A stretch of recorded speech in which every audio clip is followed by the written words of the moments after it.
Joined by Mississippi State's Preston Johnson. We'll open with Robbie Falk. Preston, you entered in a tough situation there. You came in, and I think it was 7-3 when you came into the ball game, and they weren't missing many barrels. They were barreling it up and getting some big hits. You came in there and really calmed everything down, and other than those two doubles, had a really good showing. What was your approach coming in? How'd you feel like you were effective in this kind of ball game against this lineup?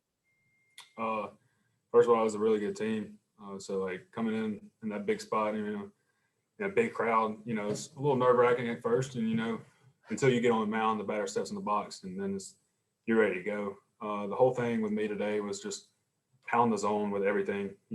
At least two pitches, just not let them turn me into a one pitch guy, and just kind of do my thing. Get to as far into the game as I could, and then pass it on to the next guy, and it just worked out with Landon coming in and really shutting them down for the win.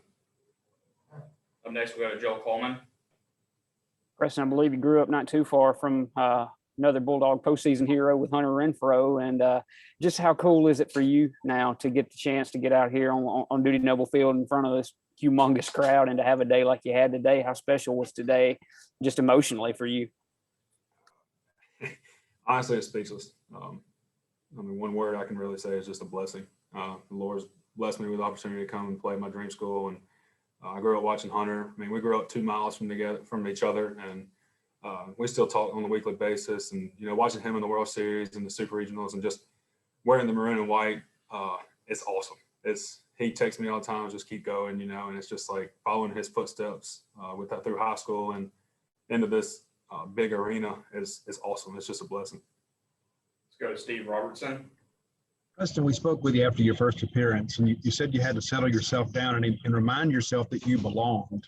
We've come a long way since then, and now here you are on the mound in front of a school record NCAA crowd, throwing a seed out there and getting your team to a victory.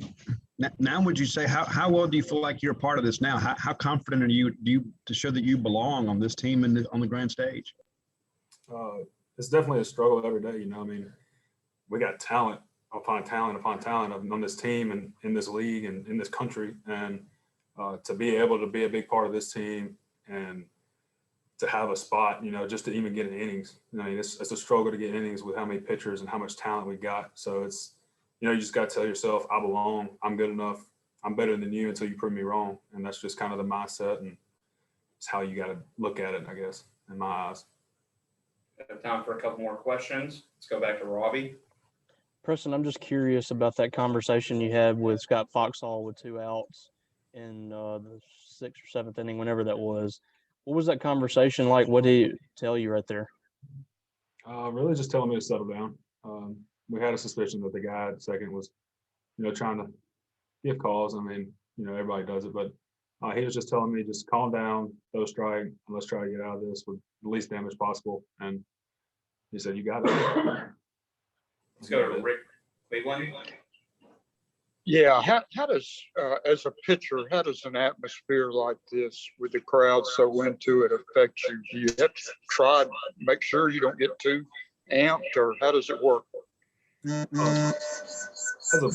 As a person, as a player personally, I usually don't get too amped and try not to show emotion, either positive or negative. But really, the most nerve-wracking thing is running into the mound and hearing all them people just cheering and cheering for you and for the Bulldogs. But honestly, once the better steps in the box, like I said, you just kind of get a tunnel vision, and it's just like, okay, let's go. If anything, I kind of have to step back sometimes and tell myself, Preston, just enjoy this. You've worked this hard your whole life, and now you're living your dream. Look around, take a minute to take in this atmosphere, and just give all the glory to God.